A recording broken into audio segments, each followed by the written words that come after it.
ક્યારે એવું વિચાર્યું છે કે આપણી આસપાસની આ દુનિયા, આ વાસ્તવિકતા જે આપણને એકદમ સાચી લાગે છે એ કદાચ માત્ર એક મોટો ભ્રમ હોય? આજે આપણે એક એવા જ પ્રાચીન ગ્રંથમાં ઊંડા ઉતરવાના છીએ જે હજારો વર્ષોથી બસ આ જ સવાલનો જવાબ શોધી રહ્યો છે. અને રસપ્રદ વાત એ છે કે આ જ્ઞાનની શરૂઆત કોઈ ફિલોસોફરથી નથી થતી, પણ એક રાજાથી થાય છે. એક એવો રાજા જે જીવનના દુઃખોથી એટલો બધો થાકી ગયો છે કે આ જ્ઞાનને કોઈ ફિલોસોફી તરીકે નહીં પણ પોતાના દર્દની એકમાત્ર દવા સમજીને માંગી રહ્યો છે. તો એવું કયું મૂળભૂત દુઃખ છે જેણે એક રાજાને પણ આટલો લાચાર કરી દીધો? અને સૌથી મોટો સવાલ, શું તેમાંથી બહાર નીકળવાનો કોઈ રસ્તો છે? બસ આ જ સવાલોના જવાબ શોધવાની સફર પર આજે આપણે નીકળવાના છે. તો ચાલો આમાં થોડા ઊંડા ઉતરીએ. જુઓ, ઋષિમુનિઓ જવાબની શરૂઆત સીધી સમસ્યાના મૂળથી કરે છે. એમના કહેવા મુજબ આપણે બધા જ એક ખૂબ જ શક્તિશાળી અને મોહક ભ્રમના જાળામાં ફસાયેલા છીએ. આ ભ્રમને નામ આપવામાં આવ્યું છે માયા. અને હા, આ કોઈ સામાન્ય જાદુટોણો નથી. એમ સમજો કે આ ભૌતિક દુનિયાની ઓપરેટિંગ સિસ્ટમ છે. એક એવો જટિલ પ્રોગ્રામ જે એટલો શક્તિશાળી છે કે મોટામાં મોટા જ્ઞાનીઓ પણ ચક્કર ખાઈ જાય. તો સવાલ એ થાય કે આ માયાનું એન્જિન શું છે? એ છે કર્મ, એટલે કે ક્રિયા અને એના પરિણામનો અતૂટ નિયમ. આ એ જ નિયમ છે જે આપણને ક્યારેક સુખ તો ક્યારેક દુઃખના હિંચકા પર ઝૂલાવ્યા કરે છે અને જન્મ-મરણના આ અનંત ચક્કરમાં ગોળ ગોળ ફેરવ્યા કરે છે. હવે અહીંથી વાત ખરેખર ખૂબ જ રસપ્રદ બને છે, કારણ કે આ ગ્રંથ આપણા આ વ્યક્તિગત જન્મ-મરણના ચક્રને સીધું જ બ્રહ્માંડના સ્તર પર લઈ જાય છે. જે આપણી સાથે થાય છે તે આખા બ્રહ્માંડ સાથે પણ થાય છે. ઋષિઓ એક એવી પ્રક્રિયાનું વર્ણન કરે છે જેને કહેવાય છે પ્રલય. અને સમજી લેજો, આ કોઈ નાનો મોટો વિનાશ નથી. આ છે સંપૂર્ણ બ્રહ્માંડનો મહાવિનાશ. એક એવી સ્થિતિ જ્યાં સમય પોતે જ આખી સૃષ્ટિને પોતાનામાં સમાવી લે છે. અને આ મહાપ્રલયની શરૂઆત થાય છે 100 વર્ષ લાંબા ભયંકર દુકાળથી. કલ્પના કરો, જમીન એવી સૂકી ભઠ્ઠ થઈ જાય છે કે પાણીનું એક ટીપું પણ ક્યાંય જોવા ન મળે. પછી સમયના પ્રભાવથી સૂરજ એટલો પ્રચંડ, એટલો ગરમ થઈ જાય છે કે એની આગ ત્રણેય લોકને બાળીને ભસ્મ કરી નાખે છે. અને જાણે આટલું ઓછું હોય એમ અનંતકાળના ઊંડાણમાંથી જ એક એવી આગ પ્રગટે છે જે પવનની સાથે મળીને જે કંઈ પણ બચું ખૂચું હોય એ બધું જ ભસ્મ કરી નાખે છે. આગ પછી વારો આવે છે પાણીનો.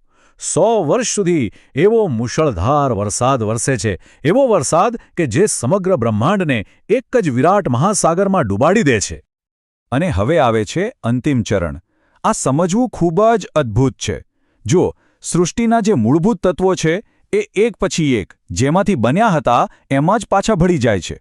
પૃથ્વી પાણીમાં, પાણી અગ્નિમાં, એમ બધું જ જાણે કે આખી ફિલ્મ રિવર્સમાં ચાલી રહી હોય. અને અંતમાં શું થાય છે? આખું બ્રહ્માંડ બસ શાંત થઈ જાય છે.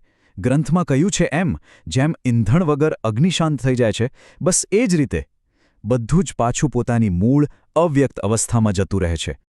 હવે આ ભયાનક બ્રહ્માંડીય વિનાશની વાત સાંભળીને રાજા સ્વાભાવિક રીતે જ ગભરાઈને પૂછે છે, તો પછી આ બ્રહ્મના મહાસાગરને પાર કરવાનો કોઈ રસ્તો છે? શું આમાંથી બચવાનો કોઈ ઉપાય છે? અને ત્યારે ઋષિઓ જવાબ આપે છે, હા, રસ્તો છે. અને એ રસ્તો છે ભક્તિનો. પણ એની શરૂઆત ક્યાંથી થાય છે? એની શરૂઆત થાય છે પોતાનામાં અમુક ખાસ ગુણો કેળવવાથી. હવે આ ગુણોને માત્ર વિચારવાના નથી, એને જીવનમાં ઉતારવાના છે. અને એના માટે અમુક અભ્યાસ બતાવ્યા છે. આ એવા અભ્યાસ છે જેનાથી ધીમે ધીમે વ્યક્તિનું આખું જીવન જ પરમાત્માને કરેલું એક અર્પણ બની જાય છે. અને અહીંયા એક બહુ જ મહત્વની વાત સમજવા જેવી છે. આ જે શિસ્તબદ્ધ માર્ગ છે એ કોઈ સૂકી, નિરસ તપસ્યાનો માર્ગ નથી.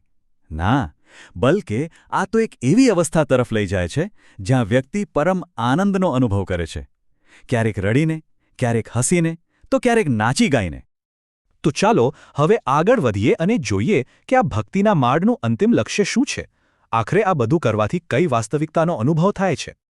આ માર્ગનું અંતિમ લક્ષ્ય છે બ્રહ્મનો સાક્ષાત્કાર. એટલે કે એ પરમ સત્યને જાણવું જે આ આખી સૃષ્ટિના સર્જન, પાલન અને સંહારનું કારણ છે, પણ જેનું પોતાનું કોઈ કારણ નથી. અને અહીં એક બહુ ઊંડો વિરોધાભાસ સમજાવ્યો છે. એક તરફ જે મન, વાણી કે ઇન્દ્રિયોથી આપણે આખી દુનિયાને જાણીએ છીએ તેનાથી એ પરમ સત્યને નથી જાણી શકાતું, પણ બીજી તરફ એ જ પરમ સત્ય આપણી ઇન્દ્રિયોને, આપણા હૃદયને અને આપણી ચેતનાને શક્તિ આપે છે. તો આ પરમ સત્યને જાણવાનો મતલબ શું? એનો મતલબ છે પોતાના સાચા સ્વરૂપને ઓળખવું. એ સત્યને અનુભવવું કે હું આ શરીર નથી, પણ એક શુદ્ધ, અવિનાશી ચેતના છું. એવી ચેતના જેનો ક્યારે જન્મ નથી થતો અને જેનું ક્યારે મૃત્યુ પણ નથી થતું. સારું, આ બધું જ્ઞાન તો બરાબર, પણ હવે આવે છે આ કોયડાનો છેલ્લો અને કદાચ સૌથી અગત્યનો ભાગ. આટલા ગહન જ્ઞાનને આપણા રોજિંદા જીવનમાં કેવી રીતે ઉતારવું? અને એનો જવાબ છે કર્મયોગ, જેનો સીધો સાદો અર્થ છે કામ છોડવાનું નથી, પણ કામ કરવાની રીત બદલવાની છે. ફળની કોઈપણ આસક્તિ રાખ્યા વગર પોતાના દરેક કર્મને પરમાત્માને અર્પણ કરીને કરવું. અને જ્યારે આવું થાય છે ત્યારે એ જ કર્મ જે બંધન હતું એ જ મુક્તિનું સાધન બની જાય છે. અને આ વિચાર, આ કર્મયોગનો સિદ્ધાંત આપણા સમગ્ર જીવનના અનુભવને જોવાનો એક નવો જ દૃષ્ટિકોણ આપે છે. અને અંતે આ ગ્રંથ આપણને એક ખૂબ જ શક્તિશાળી સવાલ સાથે છોડી જાય છે. જો આખું બ્રહ્માંડ ભ્રમ અને વિલયનું એક ચક્ર જ છે, તો તેની અંદર રહીને સાચા હેતુથી કાર્ય કરવાનો ખરેખર અર્થ શું છે?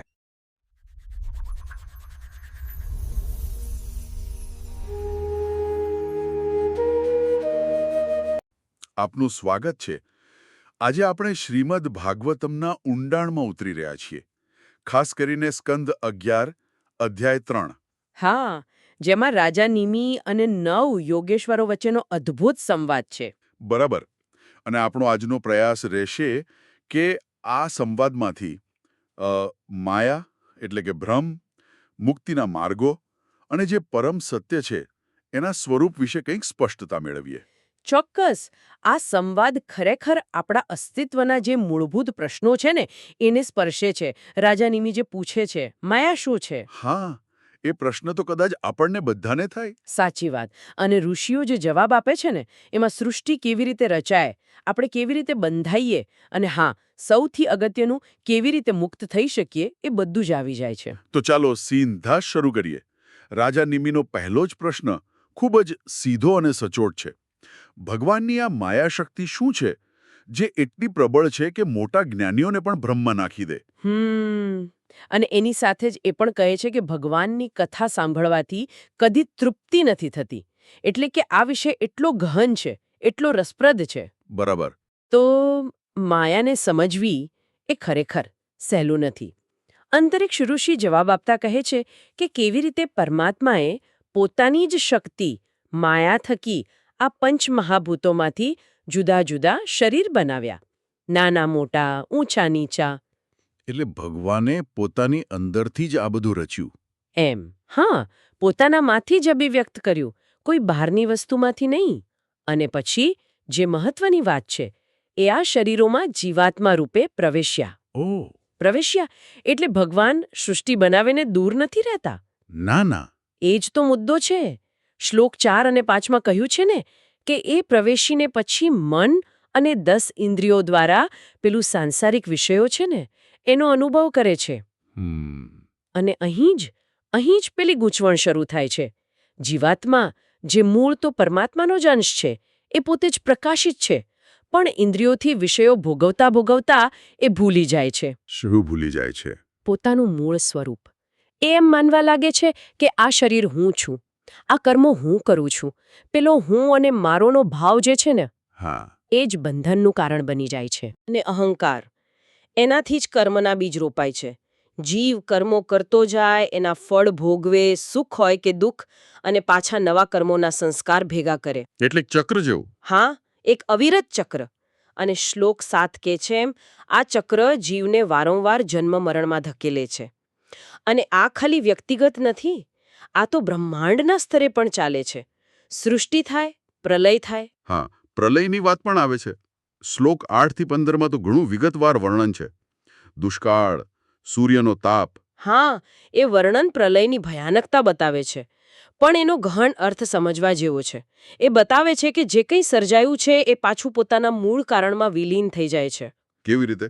જેમ પૃથ્વી પોતાની ગંધ ગુમાવીને જળ બને, જળ રસ ગુમાવીને અગ્નિ બને, એમ ક્રમશઃ બધા તત્વો પોતાના કારણમાં, છેવટે અવ્યક્ત પ્રકૃતિમાં અને પછી પરમાત્મામાં સમાઈ જાય છે. ઓહ, એટલે આ ભૌતિક જગત કાયમી નથી. બરાબર, એ અનિત્ય છે, માયાનું કાર્યક્ષેત્ર છે. તો પછી જો માયા આટલી શક્તિશાળી છે, આ ચક્ર આટલું જટિલ છે, તો આમાંથી બહાર નીકળવાનો કોઈ રસ્તો ખરો? કોઈ ઉપાય? હા, બરાબર. એ જ પ્રશ્ન રાજા નિમિનો હતો. અને ત્યાંથી જ વાત ઉકેલ તરફ જાય છે. પ્રબુદ્ધ ઋષિ જવાબ આપે છે, ભક્તિ યોગ. ભક્તિ યોગ. હા, માયાને પાર કરવાનો કદાચ સૌથી સુલભ અને અસરકારક માર્ગ ભક્તિ છે. ભક્તિ એટલે શું ફક્ત પૂજા કરવી કે મંદિરે જવું? ઘણા લોકો એવું સમજે છે. ના, એનાથી ઘણું વધારે છે. શ્લોકો 26 થી 23માં ભક્તિનું સ્વરૂપ બહુ સરસ રીતે સમજાવ્યું છે. એમાં શ્રદ્ધા, સંયમ, સત્ય, અહિંસા જેવા ગુણોની વાત છે. પણ એના કેન્દ્રમાં છે ભગવાન સાથેનો પ્રેમભર્યો સંબંધ. એમના ગુણો, એમની લીલાઓ, એમના નામ, એનું શ્રવણ કરવું, ગાવું, યાદ કરવું એ મુખ્ય છે. અને પેલી સમર્પણની વાત? શ્લોક 28માં કહ્યું છે કે બધું જ પત્ની, સંતાન, ઘર, પ્રાણ સુદ્ધા ભગવાનને અર્પણ કરવા. આ તો બહુ અઘરું લાગે. હા, એ સંપૂર્ણ શરણાગતિનો આદર્શ છે. પણ એનો અર્થ એવો નથી કે બધું જ છોડીને ભાગી જવું. એનો અર્થ છે મનથી આસક્તિ છોડવી. અચ્છા. એ માનવું કે આ બધું મારું નથી, ભગવાનનું છે, અને એમની સેવામાં જ વાપરવું. અને સાથે સાથે ભગવાનના જે ભક્તો છે, સંતો છે, એમના પ્રત્યે પ્રેમ રાખવો, એમની સેવા કરવી, એ પણ ભક્તિનો જ ભાગ છે. એટલે આ એકલા કરવાની વસ્તુ નથી. ના, એકબીજાને પ્રેરણા આપવાની પણ વાત છે. ભક્તો ભેગા મળીને ભગવાનની વાતો કરે, એમાં આનંદ માણે. પેલું શ્લોક 32માં જે વર્ણન છે, ક્યારેક રડવું, ક્યારેક હસવું, નાચવું, એ બધું. હા, એ બતાવે છે કે ભક્તિ કોઈ સૂકી બૌદ્ધિક ક્રિયા નથી. એ તો હૃદયનો ભાવ છે.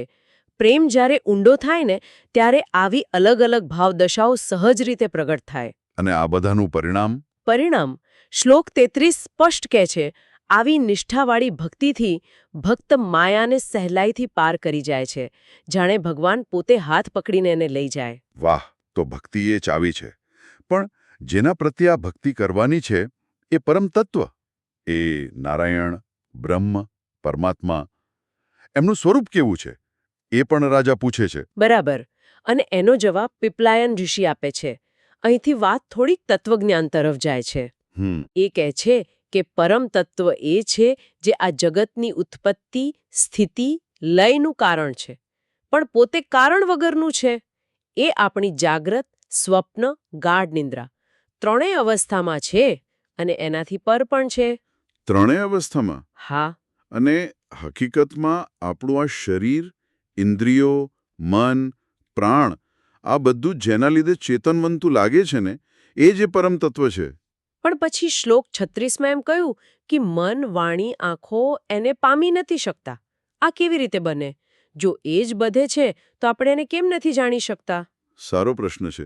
એનો અર્થ એ નથી કે એ અજ્ઞાત છે, પણ આપણી જે મર્યાદિત ઇન્દ્રિયો છે, આપણું મન છે, એ એને પૂરેપૂરું પકડી ન શકે.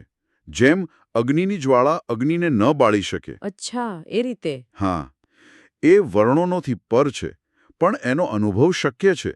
એ જ બધાનો આધાર છે. જે કંઈ દેખાય છે, ગુણો, તત્વો, જીવ, જ્ઞાન, ક્રિયા, બધું એનું જ પ્રકાશન છે. પણ એ પોતે આ બધાથી અલગ છે, પર છે. અને આત્મા વિશે શું?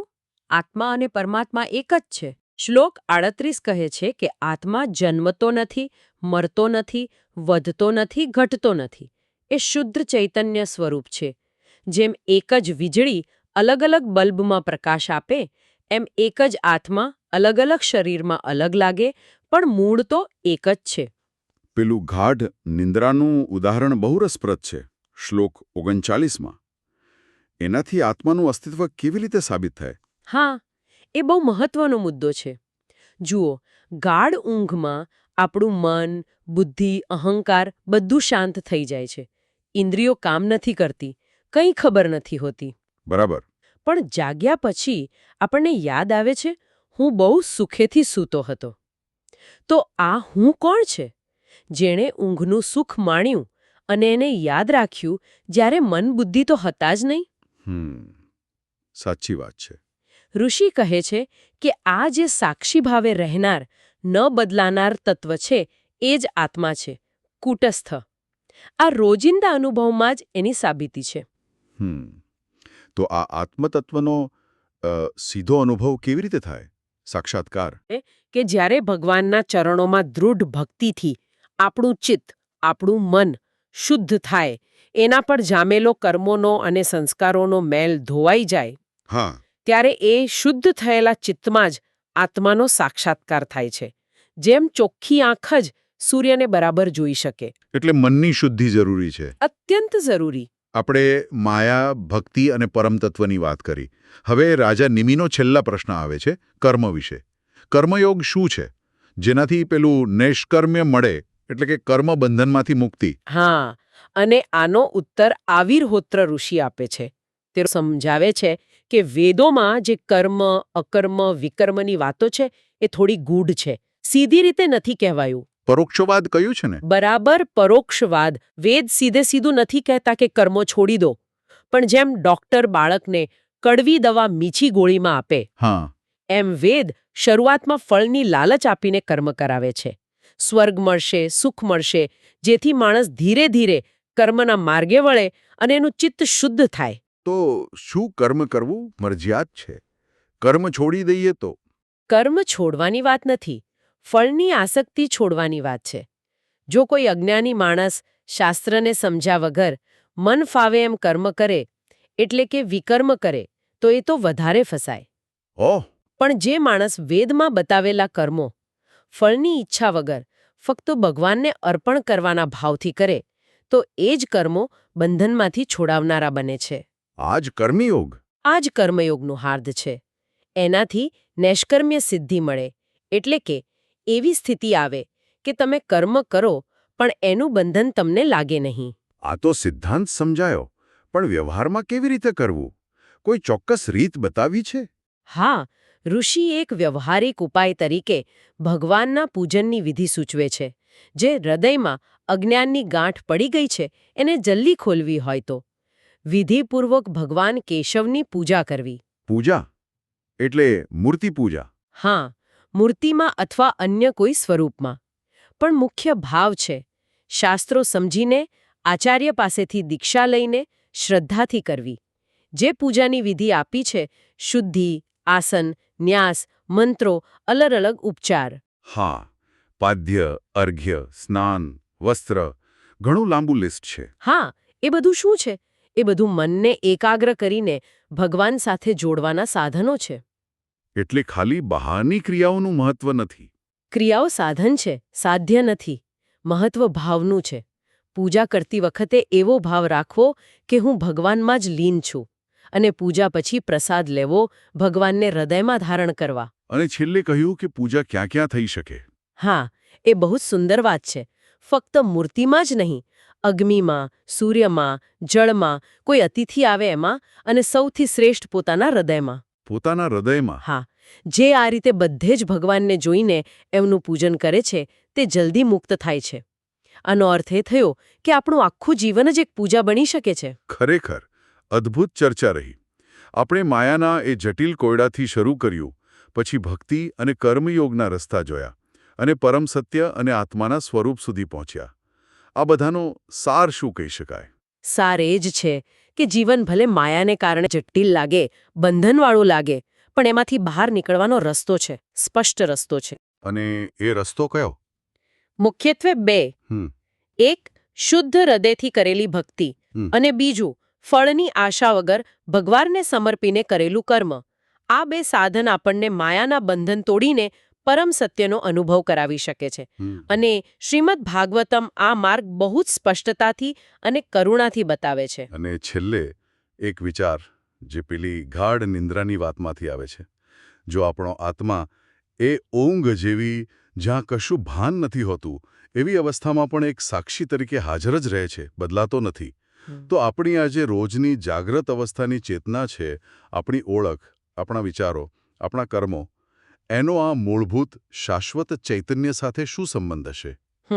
આ પ્રશ્ન પર વિચાર કરતા રહેવું એ પણ કદાચ આત્મશોધની યાત્રાનો એક ભાગ છે. આ વિચાર સાથે જ આજની આ ગહન ચર્ચાને અહીં વિરામ આપીએ.